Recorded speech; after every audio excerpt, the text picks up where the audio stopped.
Ladies and gentlemen, welcome to Oak Performance Radio. I'm your host, Adam Lane. If you're new to the show, our goal here is to create some fantastic content for athletes, parents, and coaches. We tell stories, have laughs, and go into everything that is the end game of athletic performance, helping athletes achieve their optimal performance and be the best they can possibly be.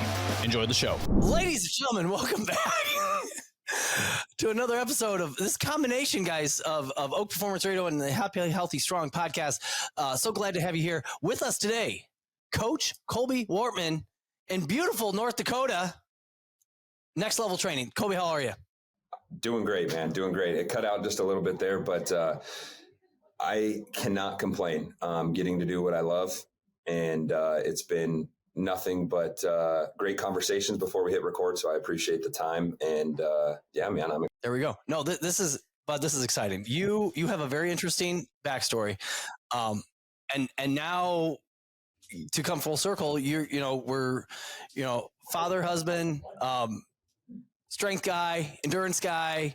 You coach regular people, you coach athletes, train for a marathon. You have so many plates spinning right now. But let's start here. For the tens of people that listen to this show that might not know who you are and why you're such a big deal, give them the rundown. Tell our people who you are and why you're such a big deal. I don't know about that. Great question, but it's still a mystery.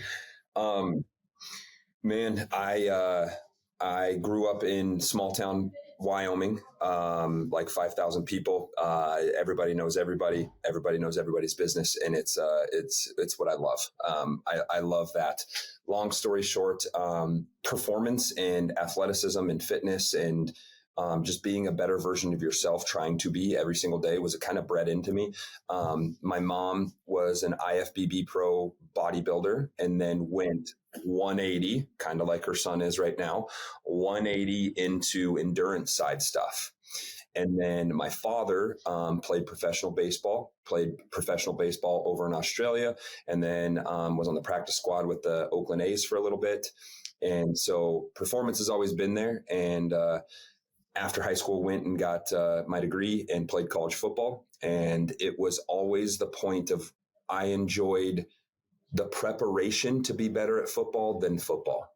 I was all conference outside linebacker, 4-year starter, all that stuff. But the getting ready for it was what I loved. The weight room, the sprints, the intangibles. So that's what's landed me in what I do now. I feel that getting to train these athletes is my 100% mission on this earth. God gave me that skill for a reason. And for a while, I don't know how much of my podcast you listen to, but I'm coming up on my 9th year of sobriety from opiate addiction. And I wasn't living out that purpose. And I feel like I am living out that purpose now. And that's why I continue grinding down the path of training athletes and being the person that I needed. That's really what it comes down to. My favorite coach in the world. I don't know if you know Don Meyer. Do you know the name Don Meyer? Later, Google Don Meyer, ESPN. He's got a 30 for 30 that'll make you cry. He coached men's basketball at Lipscomb University for 700-ish wins, and then he came over to Northern State in South Dakota. He never wanted to do the D1 thing because of all the politics and stuff like that, but finished his career with like 927 career victories, passing Bobby Knight. He has a fantastic story. Sadly, at the end of his career, because small D2 schools, their travel and whatnot was like literally driving car. They'd be in a bus. They're scouting and stuff like that. He was coming back from a scouting trip. An older guy, again, getting up there, kind of fell asleep at the wheel, did some swerving, got hit by a truck, made it, lived it. When he got to the hospital, they found crazy amounts of cancer in his body, like that they would not have found if not for the car accident. And, fast forward, they end up treating the cancer. He ends up losing his leg through the crash, but ends up coming back and coaching, X amount of more games before he eventually retires and then passed away a few years back. But won the Jimmy Valvano Award, the Jimmy V. ESPY Award back in 2009 or 2012, somewhere in there. But he has the line that there is no better feeling in this world than watching athletes get better. And really everything you just described there, dude, I feel the same way. I feel the absolute same way. Like it is there's something about like when I sit down to do the books for the gym, like this is not fun. When I whatever, we're doing all the other, 47,000 other things. But the second I step on that floor, like it's like a switch goes off and, and I'm in the zone and like, this is what I was made to do. I think you feel the same. It's a weird feeling. And I try to tell people, I don't want to like be boastful about it, but like, it's such a great feeling to have found the thing that I love because so many people are searching for it, like so many people. And it's like, I was lucky enough to stumble upon it. That doesn't mean, just like you said, I hate doing scheduling. And that is something that just every Sunday, it's like 3 hours, 4 hours getting that stuff done, doing the books, doing that. That's part of it. But man, you're right. It's a switch. And I see the impact that set aside the X's and O's of actually lifting the weights and running and sprinting. Man, you foster those relationships and you see them grow as we have a saying, better athletes, but better humans. Like that's our goal, and that's so gratifying. Yeah. I'm amazed how that relationship and this is not rocket science. I don't think, when I was teaching, there's this discipline program called Teaching with Love and Logic. And it's all about building that relationship. And I taught math. And when you teach math, about half the kids love math and half the kids hate math. There's not much down the middle. It's very black or white. It's like, oh, I get it. Or no, this is terrible. I hate this. I hate you. But if you can get them to like Mr. Lane just a little bit, he makes some cheesy jokes. He asked me about my day. He knew I had, a basketball game last night and he asked me about my basketball game, and he asked me, he saw I was down one day and he asked me, how are things going? And, my dog was, we had to put my dog down, like building that really stupid stuff like that. That has nothing to do with math, nothing to do with strength training or sprinting or any of any of that stuff, but just like caring about the humans that are in front of you. Holy cow. I mean, it's pretty dang simple at the end of the day. It's pretty dang simple, and maybe not the sad thing. Maybe people are just more financially driven, but man, it's something that I don't unfortunately see everywhere else. Like I'll tell you this right now: I have a 16-month-old baby boy, and right now where I'm at with all my athletes, like I can truly say deep down in my heart and not just be putting on this front because their parents are paying me or whatever. Some of my favorite things in the world to do is go on Saturdays, go on Fridays and sit in the corner and watch them play. And I will love that when my son's doing it too. And like, it's, there's something to it, but there was a study, Adam, forgive me, the details are a little foggy, but it was a very, very all-inclusive study with a large population set. And it showed the impact of a father or a role model. And they were talking about the difference between three things: a dad not showing up to the event, a dad staying for the first quarter, and a dad staying for the whole game. And what they showed is the detrimental effects over a 10 to 20 year period of where did these kids end up? Obviously, the worst population set, dad didn't come. Dad coming into the first quarter and dad coming for the full game, almost identical results. And what does that tell us? They just want to see us there. They just want us there. They want to look up and see somebody proud of them. Like I'm getting goosebumps. Like that's what they want. And so doing those small, simple things is why we have a wait list, is why I'm too busy, And so it's a good thing. But it's not, you don't see it every. Yeah. Which is unfortunate, dude. I'm the same way. And I wish my wife was wired up a little bit more pro sport, because not that she's anti-sport, but like our kids do wrestling and it's a long day. You know this, you wrestled, like you wrestle, wait an hour, wrestle again, wait an hour, like, and the little kids wrestling, like they literally could be on the mat for 30 seconds and it'd be over. Like it's, quick. I find it to be so much fun. I love watching them. I love watching their buddies wrestle. I mean, like you said, I love like our athletes going to their games, going to their tournaments, stuff like that. It's so much fun, and I guarantee you get this the same way. I'm almost treated like a superstar. Like, a complete rock star. Look at this famous person walking, Adam, man. Hi guys. Go play well, please. Okay, don't embarrass me. Okay, get this done. No, but like it's you just have to care. You just have. There's other stuff too, but like, gosh, if you just truly care about the people who are in front of you, and really really pour into them. Yep, and it gets even deeper than that too. Like you could be a subpar technician as a coach and have a subpar program, but if those kids will run through a brick wall for you, and you show them love and respect, like you're going to get a good result. I mean, you and I, we dive into the X's and O's and really want things to be perfect because that's who we are. But man, there's multiple factors that make great athletes. Yeah, absolutely. Here, let's dive into the family thing a little bit, and then let's bring it back to the athletes. You're a big, strong dude preparing for a marathon. You have a 16-month-old, and you work. You're doing lots of things here. So like, now the little difference between you and the average person is that you're in a gym, and there's some different flexibility there. The negative there is that you're in a gym, and there's financial stress and stuff like that. But like different than somebody like sitting down at their 9 to 5. How do you with the adults that you train? With the life that they live, with the life that you live, how do you find balance, or how do you coach them to find balance in their life? Not that we're looking to you said you're running the Billings Marathon. It's a Boston qualifier, but you said you might not qualify for Boston. A little sarcasm there, but like you're doing it to enjoy it, which is what the average person does. Hey, if you're going to run, go enjoy your running. If you're going to lift, enjoy the lifting, enjoy being healthy.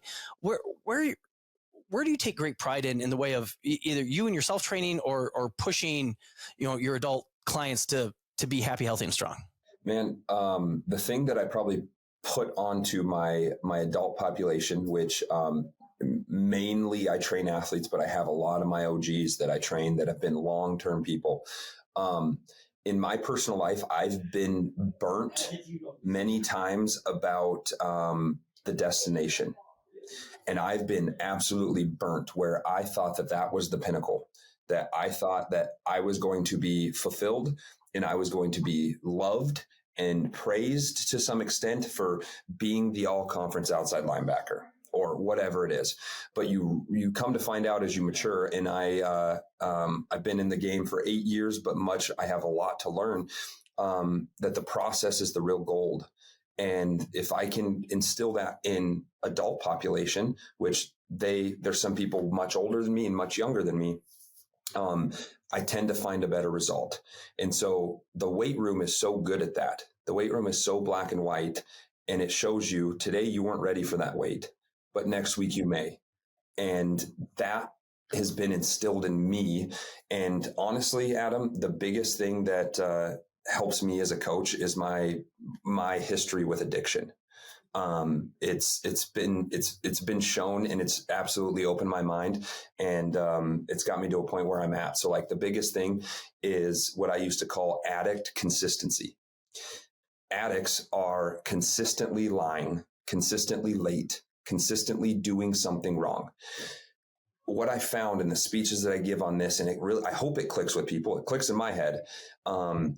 Those same habits and routines that kept me an addict for almost 10 years are the same ones that keep me where I'm at right now, getting ready for a marathon, being a father, doing these things. You just got to flip them on their head. And so for the adult population, with the lack of time, the subpar nutrition, the high stress, is let's get a couple great habits down. If we can just get a couple great habits down, things start to snowball, and we don't have to look at that end goal. We just look at that process. And I don't know how you've experienced it, but man, you start getting the habit of, I just had a gentleman, somebody I've trained for 6 years, and he never wanted me to help him with nutrition. He is overweight, and he would tell you the same thing. Never wanted any nutrition help. Just a month ago, he's like, Colby, I think it's time after 6 years. So I built a habit of no more regular pop. That's where we had to start. No more regular pop. You can have all the diet substitute you want. That's where we're going to start. And we started there. And then now he's off of pop completely. And it's that snowball effect. So that's the thing that I think has helped my adult population. And I hope it has. Yeah. So that's that's a theme. I can't tell you how often we just had Sam Flaherty, other power athlete coach, on yesterday, and it's a similar thing with nutrition, like in the way of you see these. Oh gosh, what's the 75 hard type thing going on? Where you just rip the Band-Aid right off. And honestly, for some people, the way they're wired up, I could see that working for them. But I don't think it's a huge population. I think it's a smaller. I think the rest of everybody else, because most people are probably prioritizing job and family and over so much of over their own health and fitness. I know sadly we see that with the kids that come in, like the parents aren't working out, but they want their kids to do well. And they have no problem paying the money for their kid. But if you ask them to pay the same money for themselves, no, I'm not basically almost saying I'm not worth it. Like, no, I don't, no, for a little 12-year-old Joey, absolutely. Yep. I'll pay you $200. Here you go. Let's make this happen. I want the best for him. Which is awesome. Like, that's what parents should do. And, and that's amazing, but to actually put it on themselves.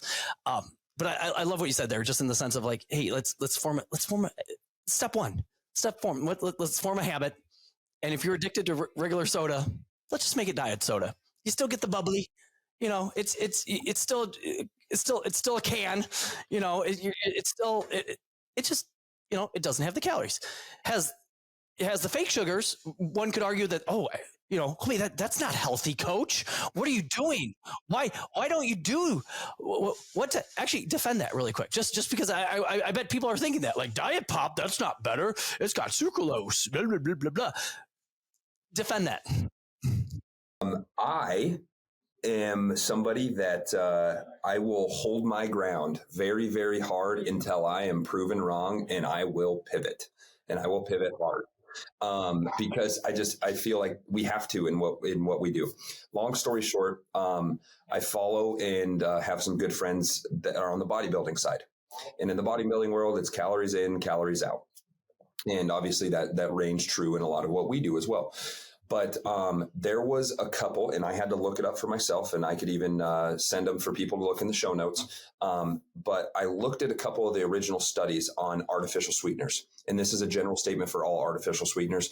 I do not remember the exact details that were in the study specifically.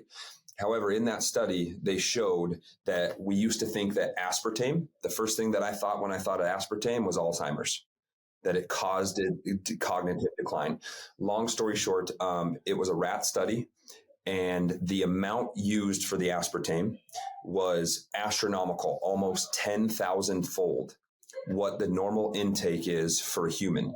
So you would have to drink 50, 100 pops a day to get the equivalent effects that they had. So they showed all these negative things, but the amount was crazy. So then there's this doctor that I follow as well, and I reached out to him. He sent me the studies. Long story short, the minuscule amount that we ingest as humans has been shown to have very minuscule to zero effects that they showed in that rat study, which was cognitive decline, that kind of stuff. So it's this balance, right? Like you said it earlier. What are you training for? What do I need to instill right now? Do you have a calories in, calories out problem? Okay, let's address that. And then, hey, let's drink some element. Let's drink some water, That's where we get to that next habit stack. Yeah. Well, I think that's the big piece there. Like, hey, this is the diet pop was that was the bridge to get to what, you're right. Sucralose, absolutely. But it doesn't have the hydration stuff. We don't have any electrolytes, it's got caffeine needed or not needed, So like, it's not the healthiest thing in the world, but it's not like, hey, it's better than the regular. and then you got him to, totally get off it.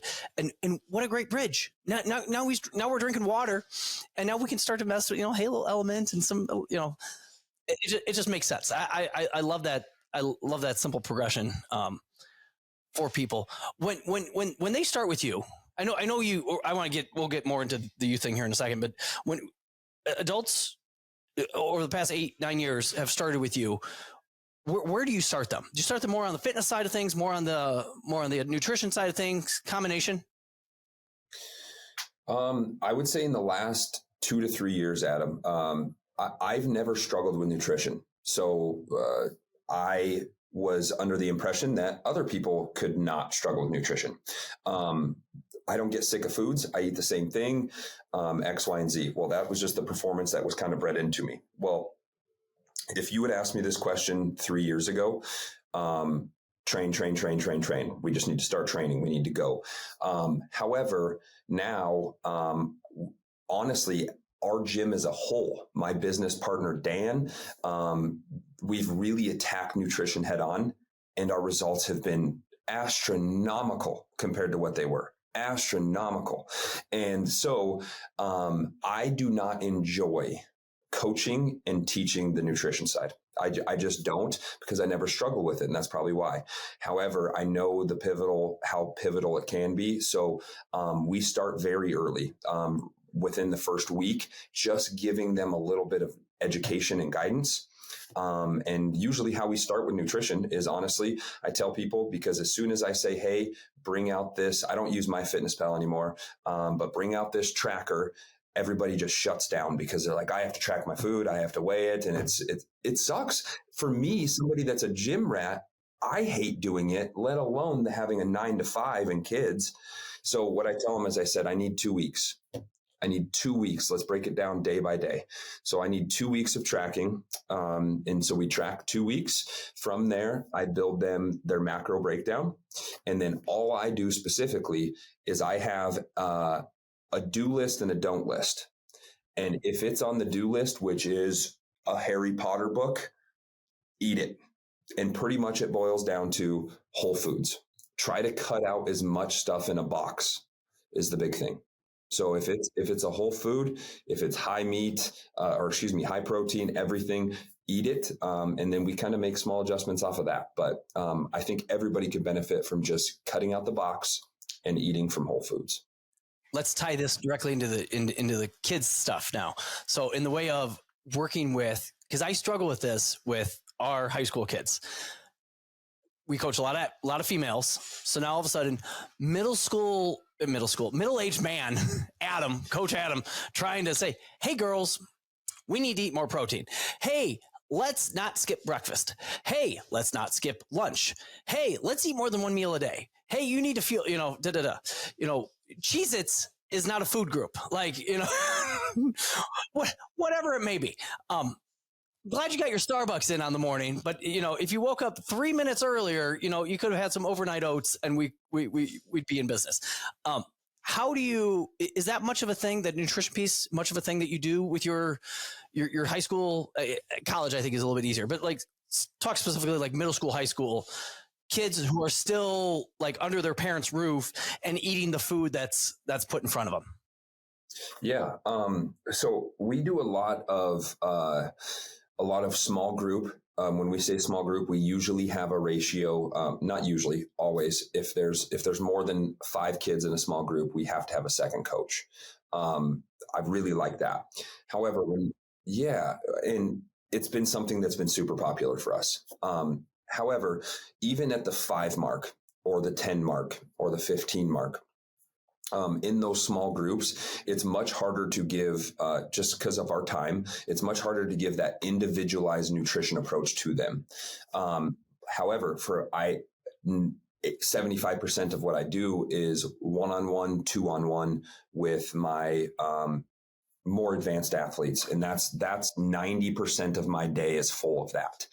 And there we can get much more specific. We can get much more specific for them. So on the side of athletes, Adam, and I want to ask you after this too, kind of what you do, because if I can sharpen my blade and figure out a different perspective, because I struggle with it too. The big thing that if I had to boil it down to two things that these kids that I struggle with and that they could improve on as well, and they struggle with, is increasing their protein and their sleep. Their sleep is so minuscule nowadays. I'm not a big scroller before bed kind of guy. When I hit the pillow, I'm gone. But that's not the case for these kids. And we have year-round AAU basketball, soccer clubs, strength training. They're in season all year round, and they're sleeping 6 hours a day, 5 hours a day. That's where we start getting into the train wreck. So for me specifically, my first thing that I'll address with my athletes on nutrition is obviously if we have very, very overweight kids or underweight eating disorders, we'll address that. But 90% of them, I address, we need to increase your protein. I don't even need you to track because I know you're not eating enough protein. It's just usually how it goes. So whether that's an intervention of protein shakes or intervention of education saying, hey, how I do it usually, every single meal that you eat, boys, girls, try to make half of it protein, the other half, whatever, fruits, vegetables, mashed potatoes, whatever. But half of that, try to get protein. That's the biggest thing. So how do you do it? Yeah, no. Yeah, no, dude, I couldn't agree with your 2 points anymore. I'm amazed. Sorry, there's so many thoughts that just came through my mind. So I'll hit on our volleyball club that we work with, and it's a phenomenal club. They do amazing work. In the way of truly like balancing what is a business, because they have bills to pay and rent to pay and stuff like that, with what is truly best for the kids. I've not seen anybody do it as well as they have. Our kids have been involved in other different club things, not as good of experience as what our volleyball kids are getting. But even with that being said, practice for our top level kids, our elite group, and then even our premier kids 2 days a week, goes till 9:00 at night. Well, some of these kids drive, by the time you change your shoes and blah, blah, blah, 9:00 turns into 9:15. So some of these kids are driving not 20 or 30 minutes, but some of these kids are driving an hour and 15 minutes in which to get here. So now we're not getting home until like 10:30 at night. It's interesting to see as they get older, homework and stuff, AP classes, they get more and more and more. I don't think our group is necessarily special, but like, we have so many smart kids. I look at our group and it's a bunch of the salutatorians and the valedictorians, and like they are smart switchers. There's AP Chem, AP Physics. We just had a girl last night. I'm like, hey, Ashley, did you, have we finalized college yet? She's like, yeah, I'm going to University of Texas in Austin. I'm like, what's the major? She's like, physics. I'm like, oh, you're smarter than I am. Good for you. But like, but these are the kids that get home late, and now we have school to do, and it's better as freshmen, but it gets worse like that junior senior year, specifically junior year. It's like all the AP classes, the SAT and 11:00 bedtime now turns into a 1:00 bedtime, and 1:00 now we're getting up at 6, and we're getting those 5 hours that you're talking about, and specifically with the girls, like puberty hits. Here, our boys, it's so funny with our boys, like, we'll have kids that are just straight up inconsistent, and we'll scan them on the Sparta plate. They might disappear for 3 months. They'll come back. We'll rescan them, and they're better than they've ever been because, they put on 10 pounds of muscle just because of freaking puberty. They're bigger, stronger, faster, smellier, just better. Our girls do the same thing, but they get hippier. And not with the strength piece of it. And if they don't train right, if they don't get the sleep, if they don't get the nutrition, you'll actually see them tip down. And it's so frustrating because they put in the time to get better.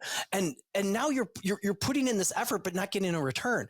And it's so hard. And it's the two things that you nailed there. It's the sleep one, because I think the sleep then affects the eating piece. Because so now, they're trying to milk every minute of sleep they can in the morning. So they wake up, they throw their hair up, they maybe grab a coffee out the door. They don't have time to make breakfast.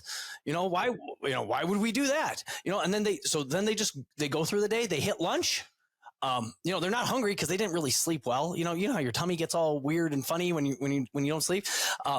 and then lunch hits, but they'll prioritize if they have an AP Chem test coming up, 6th hour, they'll be studying through, lunch and not eat lunch because, oh my, I had that. Oh, so I had a bag of Cheez-Its. Ah! We did a nutrition presentation 2 years ago for the whole volleyball group. And one of the parents, who's also a teacher, she's like, I'm so happy you did this. I talked to my daughter on the way here today, and she's like, literally the only thing she had eaten on the day was a bag of gummy bears and a piece of pizza.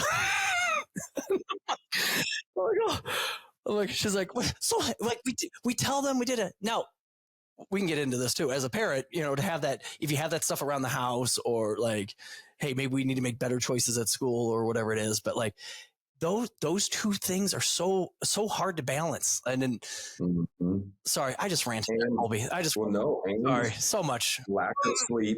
Lack of sleep leads to a spike in our hunger hormones. So then on the opposite, whether it's a boy or a girl, we could be true. When we eat, we just start binging. That's why all the best restaurants, they put so many good restaurants in airports. There's the psychology behind that. They put those there because we have lack of sleep. We're tired.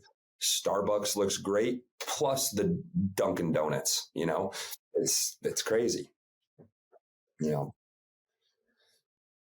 So for you specifically, and this is me, just selfishly, for you specifically, you guys put on your nutrition seminar. Do you just kind of like give a little bit of tidbit of insight for them? Like, hey, this is the protein, or do you guys have staff that kind of takes care of that, or how do you do it? So I don't have we probably need to hammer it harder. Every year this presentation has changed. It has morphed every single year. First year we had one of our, I forgot what certification Lauren had. We're both precision nutrition, but she had some other things on top of it. Also a female. I'm like, Lauren, you just talk to him. Da, da, da. And then the year after, we kind of did a combo of things. Actually stole a lot from Cal Dietz's, high performance nutrition stuff. But some of that was almost too high level, for the college kid that's, the Division I athlete. So it kind of went over some of our 15-year-olds' heads. So this year, we had one girl last year that I did not realize how dialed in her nutrition is. And she attacked this in a very smart, intelligent manner. And she meal prepped, and she made her 5 days of overnight oats on Sunday, and she put in the fridge. And so she had breakfast ready for her took her 10 minutes to make overnight oats, and it just sat in the fridge. She would then take, whatever meat with whatever vegetable and make lunch for Monday, Tuesday, Wednesday, sometimes the whole week, but usually just the first half of the week. And then on Wednesday night, she'd make for the rest of the week. But just her dad would fry up whatever meat that she wanted, cook up whatever meat, and then she'd add vegetable thing just to make it taste good. Oddly enough, she says she got a lot of her recipes from TikTok. She'd see somebody like, oh, hey, let's do that. But then she liked that. And then lunch or dinner, then whatever the family was having. And so Sam never missed, breakfast, lunch. And it showed too. She is a strong, athletic, powerful girl. And she did such a great job. This year, her and I tag team the nutritional presentation. And it was more of we stole some precision nutrition stuff. They have green foods, yellow foods, red foods. So green foods, eat them all the time. Yellow foods, now and again. Red foods, a little bit more seldom. And you can just kind of, very similar to your list where you're just like, hey, all these are good. Please don't eat these. But then not, hey, if right now, if you look at your plate and it's red, yellow, and a little bit of green, hey, tomorrow, let's make it a little bit more green and a little less red, and not saying you can't eat Cheez-Its. Eat some white cheddar Cheez-Its. Have fun. But it's something. Here's my problem is that we did that presentation. I guarantee you our kids ate pretty well, because they came up and told me, Adam, guess what I had for breakfast? I don't know. You tell me. Eggs. I had eggs. Great. Sounds amazing. You had eggs. Proud of you. You know what you could do tomorrow? The same thing. That would be amazing. That'd be amazing. But I guarantee you, it's not. Earlier in the year, we were talking all about it. And then as the year goes on, I look for new things to discuss and talk about. And I guarantee you, kids have fallen off the wagon and they're back to where they were. And so that's, Colby, if you have an answer for that, let me know. Because I I wish I could just say it once and have it be heard. Thou shalt eat breakfast. Yep. Yep. It's hard because the volume of athletes that we're training, number one. Number two, if we could maybe hammer out a systems and procedures like, hey, this fits 90% of you guys, do this. And that's probably a lack of me setting up the system, it's just how it goes. But over time, hopefully we can just keep sharpening that blade and hopefully do it. Yeah. I do think, and I think this comes to the parent often. I mean, we look at you and you don't mind eating, dare I say, boring food, because that's how you grew up. Hey, we're gonna eat meat and vegetables and some fruit. Like, oh, this is so boring. What's boring about this? Like, this is real food that we're eating. This was in your garden. Or this is running around. I don't know if cows run around. And now it's on my plate. Now I'm eating it. What part of this is Yes, it's not a Starbucks latte with 50 grams of whatever fake sugar is thrown in there. So, I think I would love for parents to it's a big deal. Nutrition for your athlete is a big deal, and I think they're the one that might be our next step. I think we need to speak to the parents more. The kids can do some things, but I think you're right. They're the funnel to the kid, anyways. You have kids, Adam, right? Awesome. 12 and 9. So like where I'm at with my little boy too, he's not a picky eater. The crazy part is we as a family for our first kid decided like we're going to make a conscious effort to try to cut out any and all processed foods for this little boy. And is it harder on us? Yes. Are we going to be better when we have our second kid? Probably not with time, but we've made this conscious effort, and now he doesn't do good if we give him sugar. He's not used to it. It's a lot of the home cooked meals or something that is a whole food. And I think you start that now. Us as coaches get my little boy or your little boy or girl down the road. Those are the athletes that have the food prepped. Those are the athletes that have all this stuff. It all starts there. And if we can start it. My sister, so my mother owns a gym. My sister owns a CrossFit gym. I won't hold it against her. And I own a gym. And so my sister's even way more on that end. Like she owns the gym, but she has hired it out and she works a little bit less. Well, she has 5 young kids. And so it is home cooked meals every single day. They got chickens, they got the cows, they got everything. And I think my generation, the millennial generation, like a lot of people are trying to get back to that simpler way of living. And that's what we want to do. I want to have some chickens of some sort. We're able to do it with the vast amount of land.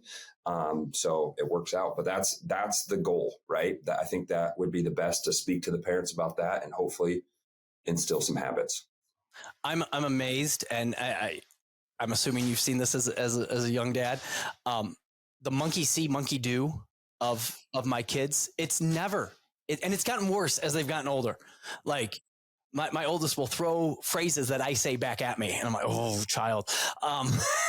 Huge. But like I'm amazed what they soak up and what they see, and all of my little bad habits will come out, and in them like, no, we're not eating that. Well, Dad had it. Well, somebody needed to finish the brownies. We had to wash the pan. Come on now, what are we doing here? This pan was dirty, and we had to clean it. No, it's amazing. We did a similar thing with both kids in the way of just trying to eat as much, regular whole food as possible. My wife would buy stuff and puree it up and whatever, as opposed to just buy the Gerber stuff. And I'm amazed, really, even to this day, the 12-year-old and the 9-year-old, their palates are very plain. And if we go out to eat and they order fish, the oldest loves fish. He orders some salmon. Well, they'll season it with some, seasoning and stuff, which tastes amazing for us. But for him, it's like, Dad, why? There's so much stuff on it. There's so much, because he doesn't need that. Like, because for the 12 years of his life, he's had very plain, boring food. Let's be clear. Do we do Culvers? Absolutely, we do Culvers. Stop it. We're not animals. You know, beefaroo, big down here. Da-da. Of course we do. When we're in a rush or things are little, yes, absolutely. But like the majority of the food is just nice, healthy. Like this morning, they're on spring break right now. I made up some eggs and cooked up some sausage and mixed it together. They had to come with Dad to the gym this morning, and I just threw it in a bowl with 2 spoons, and that's what Quinn came in earlier to get. And I'm like, buddy, that's breakfast and lunch. Okay, so pace yourself. And there's eggs in there for Dad too, so don't eat them all. But it's funny. You're doing all the right things, man. It's yeah. Yeah. Well, it's so much better than the kids that like grow up on like they eat nothing but chicken nuggets and fried stuff, and they get super picky and oh, oh brutal, brutal, brutal. Um, Here, let's circle into the youth athlete stuff. We talked about the nutrition piece in the way of training. I always find it interesting because social media is getting bigger and bigger with different things, and I've had parents message me because there are specific, volleyball trainer jump people out there, and they're like, Adam, what do you think of this drill? And they'll tag me in something on Instagram, and I'll be like, oh gosh, and not that it's bad, it's just in my mind I see progressions of things, and your child can't quite squat and not fall over yet. So we're going to work on that. Before we do the, massive depth drop with dumbbells, into a box jump while dropping the dumbbells in which to overspeed, How do you look at youth training from the youngest kids that you coach to the oldest kids that you coach? That's a really good question. So for the longest time, depending on periodization models and all the real big details and getting into the weeds, for very advanced athletes, a true just basic linear progression, a very advanced athlete is not the best case for them. And that's what research has shown. However, those young kids, I'm telling you, and the one thing we talked about a lot of power athlete prior, the one thing that I did enjoy, a true linear progression for a kid that has never come in, that has never done anything and doesn't have the confidence, the strength, let alone, does wonders. And maybe I'm too old school with that. I could bite my tongue, but man, I have seen some of the coolest confidence, strength, power improvements out of kids. And so my protocol is any new athlete that is in what I would be considered a beginner, we run through and exhaust a linear progression. And as soon as we exhaust that, then we can go to some of the more funky stuff. Then we can go to some of that stuff. However, it's linear progression and really tailoring into plyometrics and sprinting. The first while, I'm just teaching them how to chew bubble gum and walk in a straight line at the same time. So the sprint stuff is like very minuscule and trying to just get some patterning down. And the big thing, to run fast, you have to run fast. And so we just do competition drills. If it doesn't look pretty, it doesn't look pretty. But that's my protocol, man. From the start, it's a true linear progression. As we get into more advanced athletes, as I said, I had a couple guys for the Philadelphia Eagles. A guy that's going to get drafted here this in a month, at the end of this month. That's when we can get into a lot of what I love and what I was exposed to early on, a lot of Chaldeets and a lot of French contrast, giving it my own twist, because everybody doesn't have the crazy jumpy, runny hurdles, this, that, and the other. So we do a lot of modified French contrast. But the big thing and the principle that I will die on this sword for my advanced athletes and trickling it in with the younger ones, we need to lift heavy, we need to jump high, we need to sprint fast, and we need to throw things very hard. Those are my 4 pillars: sprint fast, lift heavy, jump high, and throw hard. If we can do those 4 things with an advanced athlete or a younger athlete, I feel like my obligation as a coach should be met. Those are my pillars. And because social media, you talked about it, even as a coach, I can start getting pulled in another direction and pulled this way with feed the cats and this, that, and the other. If it can all boil down to those 4 pillars, I think we're going in the right direction. Yeah. I feel so. I recently redid our youth programming because I feel like we are very blessed in that we have a 13,000 square foot facility. We have 40 yards of turf. We have room for some whistles and bells, and we have some run rockets, and we have a Proteus machine, and we have that Sparta Science force plate. And then there's so much good stuff out there, like the knees over toes stuff. There's some really good stuff within it. Do I think you need to put your entire, training system around it as you bring on a 12-year-old athlete? Probably not. There's probably some other things that need to be done.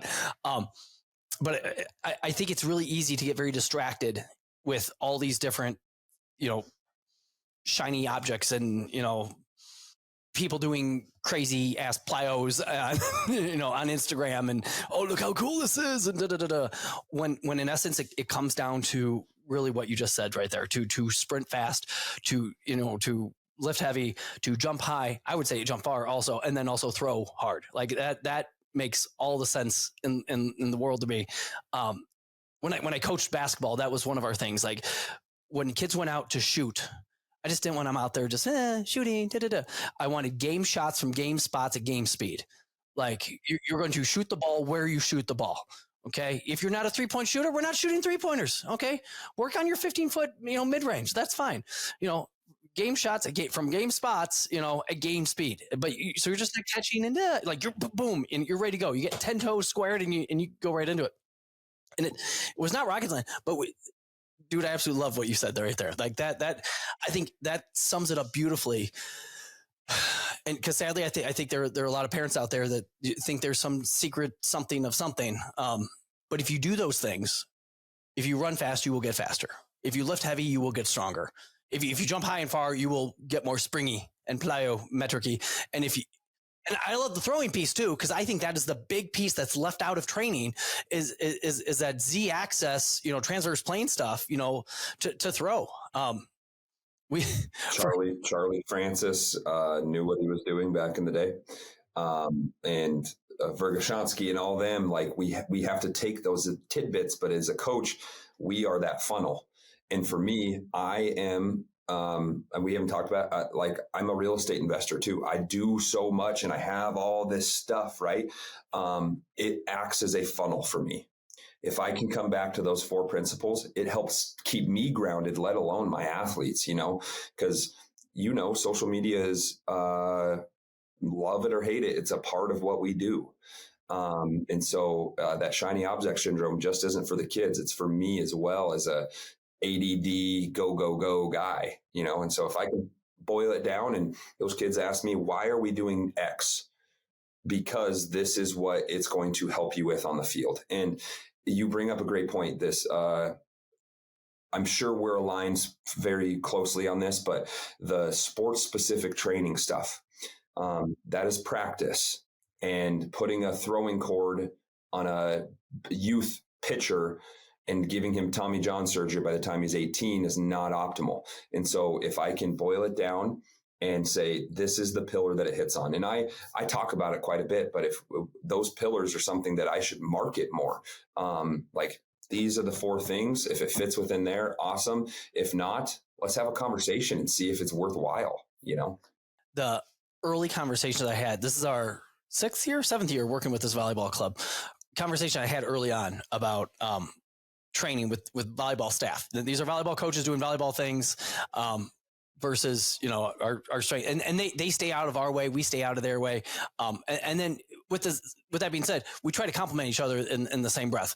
Coaches will come in and, help coach the kids as they're in the weight room, and then vice versa. We'll go out on the court, and work it. Hey, Maddie, we're landing all cattywampus. Can we land, 2 feet at a time as opposed to boom? Because your right knee is making me hurt right now. Like, let's boom. But a lot of the conversation was like, well, Adam, in order to, we want these kids to jump higher. Shouldn't you guys be doing more jump work? I'm like, well, we could, but they're with us for an hour, and then they go out on the court for 2 hours and jump and land and jump and land and jump and land and jump and land, and probably jump and land 150, 200 times. Like, I mean, we can, but we can also, shin splints aren't a lot of fun. Stress fractures aren't a lot of fun. Knee problems aren't a lot of fun. Back problems aren't a lot of fun. Like, we will do landing drills like that we'll do some depth drops and just like focus on the landing, focus on the landing, focus on the landing. The idea, hopefully it carries out there, but I think it's interesting for people, especially parents, to see what we do. Cause it's hard sometimes not knowing, having our background and, hey, I want the best for my kid. And it makes sense. Like, oh, we want you to throw harder. So we're going to attach your arm to this, and just do a ton of that. And at the end of the day, a heavy deadlift for some amazing, trunk stability, will help you put on the brakes harder so you can throw harder. Yeah, I don't know. I love your pillars. That was fantastic. Did you get that from somebody, or is that your own mind? That one was from me. I just, my mentor, Coach Pete Leno, and actually, you probably don't know him. However, he's in the arena. I know Sparta, and there's one other big company on the force plate side that does it well. Something like that. Yeah. Well, long story short, I'll wrap it around to the pillars. My mentor, Coach Leno, coached multiple Olympians, gold medal winners from the Bahamas that came to our college, a lot of stuff. And he has his own force plate company. And he does force plates here out of Dickinson, North Dakota. And he just recently retired from being a professor and his business. And now he's just full on business, which is really good. But his thing, man, it came down is these are all pieces of this puzzle. And all these 4 pillars, I can say that I created them in my mind and put them out. But all these 4 pillars came from 50 different mentors of mine that knew that these things were important. And all I did was boil it down to something that made sense for me. It made sense for my athletes, is what it came down to. And Coach Leno was huge because he has the force plate data. He's had 13 years now of force plate data. And so he sees that the barbell and squatting and all of that is a very important piece.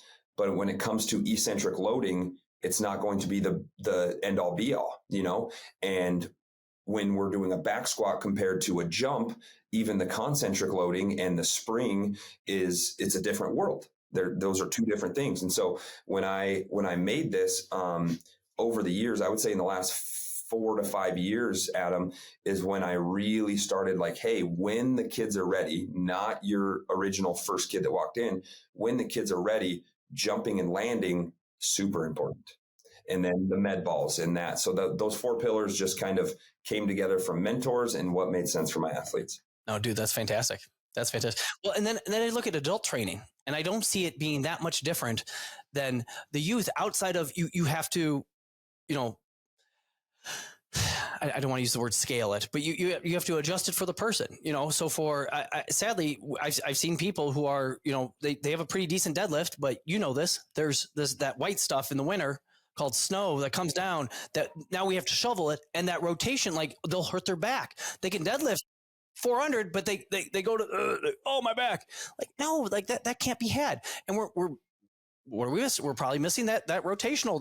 We need to throw things in this rotational pattern, more often.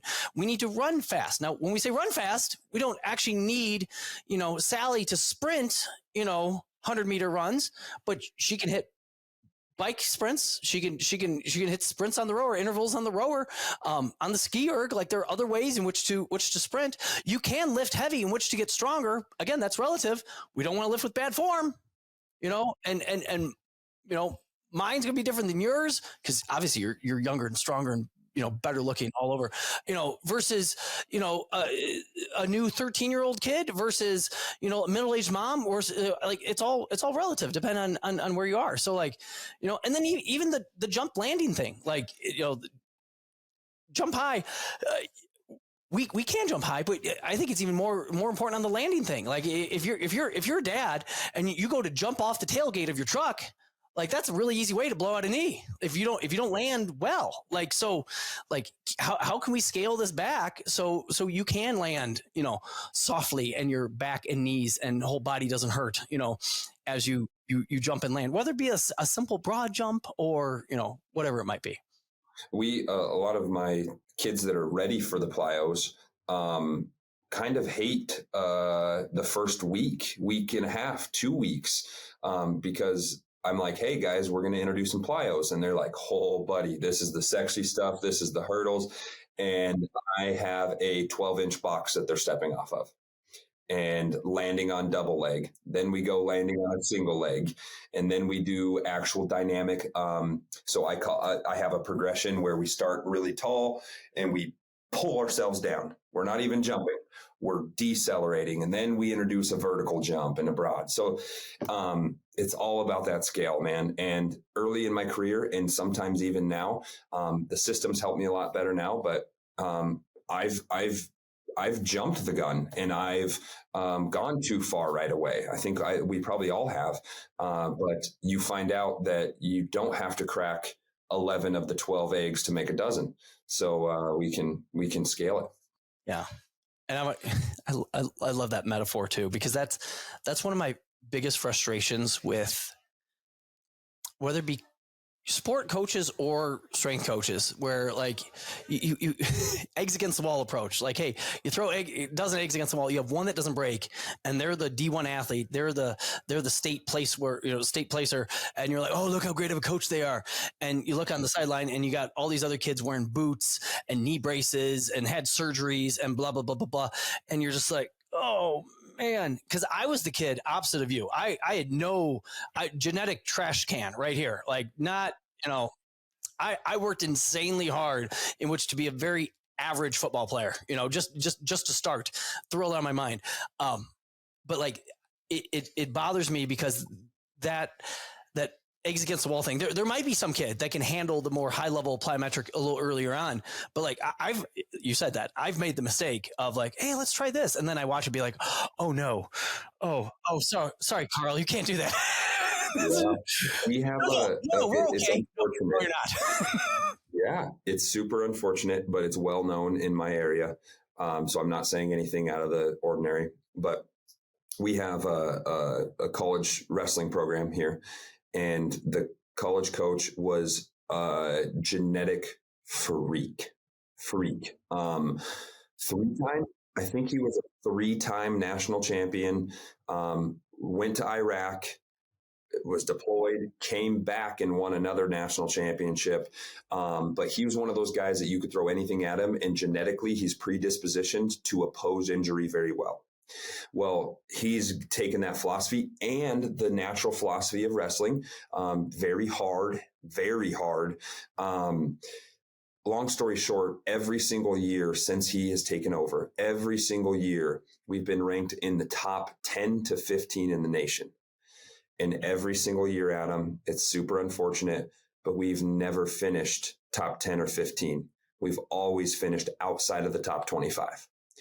And me as a strength coach, when I was the collegiate strength coach at my alma mater for 3 years after I graduated and did all that. So I was the head strength staff at the college. It was all that good jazz. The weight room, or excuse me, the athletic training room, recovery room, full of wrestlers with shoulder and knee injuries. And that should not be the case. That should not be the case. And when I say everybody, one guy that made it to nationals out of the whole group, because he was just like the coach and he was the predispositioned one to not have injuries. And so it's tough, man. It's super, super tough, but it's well known here. The guy is an amazing athlete. The guy is a dog. Would I want to meet him in a back alley when I kicked his dog? No. But that's what it is, man. Yeah.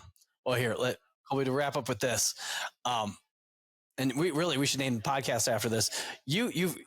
Jake Paul, you've done some things. Talk about your Jake Paul experience. Oh, I have a podcast of my own that I go in depth on this whole experience. It was, I think, 2 or 3 episodes ago. Long story short, man, what's that? My podcast is Next Level Radio. It is on Spotify, iTunes, YouTube. We got video on Spotify, everything. So I will find it out right now. It'll take 2 seconds. But I ran, this is kind of a longer story long. I was running an ultra race, marathon length race last year or 2 years ago. And I was running this and I met a gentleman named Ryan Borland. And Ryan Borland, professional boxer, originally from California, lives here in Dickinson, works on the oil rigs, all this stuff. Well, him and I had the same chiropractor. And long story short, we hit it off. We were running in this race and I was like, man, this guy almost beat me at the end and he doesn't look like he should beat me. He's an animal. He is an animal. I was like, what is his story? And I knew he was a professional boxer. So I was like, hey, let's have a conversation on the podcast.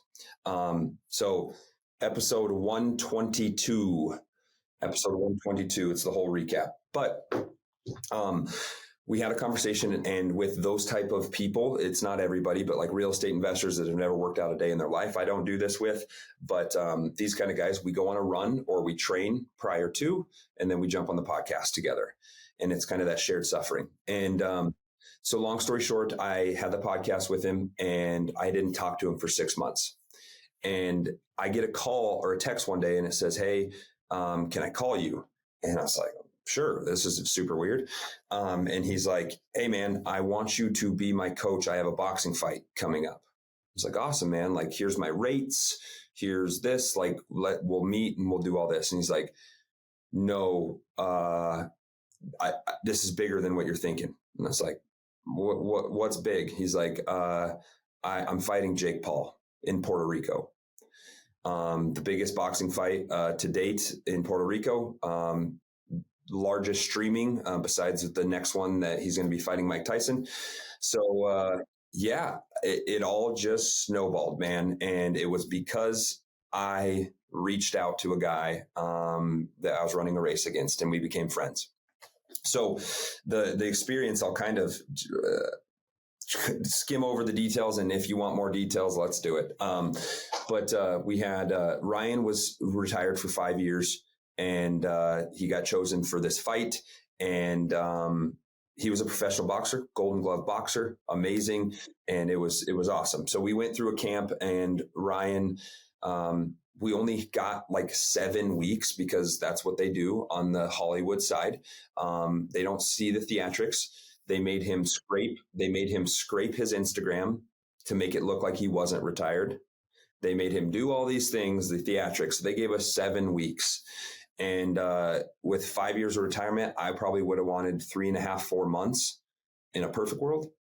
But I digress. And so we got to the fight. We went through camp, had an amazing training camp. Everything was amazing. And I got to actually be in his corner for the fight. So I was on live television, 30,000 people sold out. I've never had an experience like that in my life, Adam. But it was really, really cool for anybody on the strength side or anybody listening to this, the attention to detail that it forced me to have. Not that I don't have that with high school kids, college kids, all this, but like this was a different thing in a different level. And so we went down to Puerto Rico. Unfortunately, the thing that Ryan could beat Jake Paul at is his endurance. I've never seen somebody like this. I have a conditioning test, the lactic acid threshold test that I do with a lot of my athletes. And off the couch, he crushed mine and every single one of my other athletes on a conditioning test after 5 years of retirement. and like blew it out of the water. So the experience was unlike any other, Adam. People that really want the nitty gritty, I have my YouTube channel that I documented everything. I have a whole documentary on it. And then the podcast. And we went down to Puerto Rico. My wife came with me. I got to be in the corner and meet Jake Paul, Logan Paul, the family, everything. And it was wild. It was wild. Yeah. Interesting. Holy cow. How was meeting Jake Paul? How's Jake? So interestingly enough, cameras change people. That's just what it is. And I didn't realize how theatric everything is until you're behind the scenes, and I'm at the weigh-ins, I'm at the press conferences, I'm behind the scenes getting mic'd up, doing all this stuff. And so to a lot of people's surprise, and this is my take, and Logan can take it up with me if he would like, but outside of the cameras, Jake Paul is a normal dude. He's a human. He's a human just like any of us. And but when the cameras are on, he's a different person. His persona is different. Logan, on the other hand, cameras rolling, WWE star, all this. Long story short, before the fight and after the fight, got to meet with them. There was some contention going on after the fight. So actually their team came into our locker room afterwards and just told us good job. And we were talking about part of the fight. But Logan, less genuine of a person. Jake, even he fought him. He was fine. When the cameras are off, just a normal human. Logan was just a little rude to us, very standoffish, and we didn't get that from Jake. We didn't, and that was who he was fighting. So, yes, everything's rambunctious and Hollywood and all this stuff, but they're humans at the end of the day. It is what it is. Yeah. I find it interesting, and not surprising, but the theatric part that gets viewers and people interested. And like, I've never been a big boxing guy at all, but like this whole, fight against Tyson and stuff like that. Like I'd like to see Tyson throttle him. This is something that I wouldn't like. This isn't high level boxing. This is not Tyson in his prime. Like that's exactly. The best of the best of the best. That's the Michael Jordan of boxing going on. And now we're just getting, into the theatrics of things, but it's just interesting what people do to. Yeah. Long story short, I can't officially say much more than I will, but there's a decent chance that somehow I'll get to be involved with that next one coming up as well. So yeah, they've already pre-sold 90,000 tickets. It's on Netflix, and there's 550 million people that have Netflix account. If 150 million partake, it's the biggest boxing event ever. So yeah, it'll be. We're still waiting on some details, but there's an opportunity at hand. Yeah, I appreciate it. Again, I'm not deserving of it. I walked into what God told me to do. So long story short, I say long story short a lot, and it's not long story short. But I have a daily prayer that I say every day. And that daily prayer is, God, bring me the people that you need, bring me the people that you want. And I find that a lot of times we get caught in the minutia and caught in life in this rut, that God is laying out these people or these opportunities, and we don't act upon them. And we think that, for a long time, I thought that every thought that came in my brain is self-generated, and I said it, and I did it, and I did this. And it's not the case. Like that split second when it's like, oh man, I haven't thought about my great aunt in a while, and her name pops in your head, call her, reach out to her. That's what happened with Ryan. I ran the race and I was like, man, that guy's awesome. And then didn't talk to him for a while. And then it's like, hey, you should have him on your podcast. Okay, let's do it. And now we are greatest of friends. He's in a church group with me. We have family barbecues. That's true evangelism in my mind. It's not come to church with me or else, or be a part of my group or else, And I think that's the only reason I was there. It wasn't because I should be there. It was because I acted on something that God gave me. Dude, that's awesome. My wife, she teaches 7th grade, and she runs a little Bible study. They call it Rise and Shine. And so she brings in different speakers. And so there's a pastor that works out in our gym who does jujitsu. He's done some MMA. He's now, I think Tim's about 60 or so. But so she brought him in to speak to her, this middle school group of, of kids, maybe 30, 35 kids. And his line, which I absolutely love, is do the things that you love and bring Jesus with you.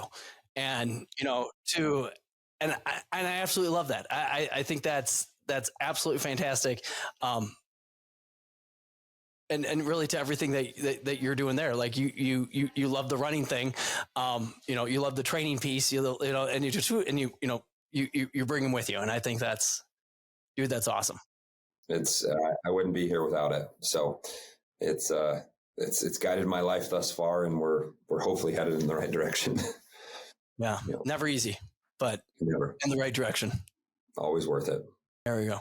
Colby, for people that want to find out all the things, and we'll put all these things in the show notes too and whatnot, where do they find you and everything that you're doing? Yeah, me specifically as a coach, probably the best is at Coach Wartman on Instagram, at Coach_Wartman. Sorry, YouTube channel, search Coach Wartman, and our gym, which is doing amazing things in my eyes and changing people's lives from the molecular level to the 10,000 foot view, is the Iron Chapel here in Dickinson, North Dakota. We're pretty much Diet Canada with how cold it gets up here. But that's why you got a good warm gym. So that's where usually is the best place to find me, is Instagram and YouTube. Diet Canada. Diet Canada too. Oh, yes. That's fantastic. Colby, I really appreciate you taking the time. I loved it. Love catching up. I love the podcast that you do. I've only caught a couple episodes, so I need to go back and, these are the podcasts I really appreciate. Like I like the big ones and stuff like that, and Rogans and things and stuff like that. But just sometimes, I don't know, you get good, passionate people behind a microphone talking about things that they love, and it's just funny where wisdom and guidance and stuff like that can come from. Yes. So, dude, I appreciate you. Thank you so much. Thanks for taking the time. Yes, sir. Thank you so very much. I appreciate everything you're doing, and it was a pleasure, honestly. Awesome, man. You're the man. I appreciate it. Listeners, thanks for listening, and we will catch you on the next one. Ladies and gentlemen, thanks again for listening to another episode of Oak Performance Radio. Don't forget to check us out on the social at Oak Performance and online at www.oakstrength.com/Oak Performance. Thanks for listening, and we'll catch you next time.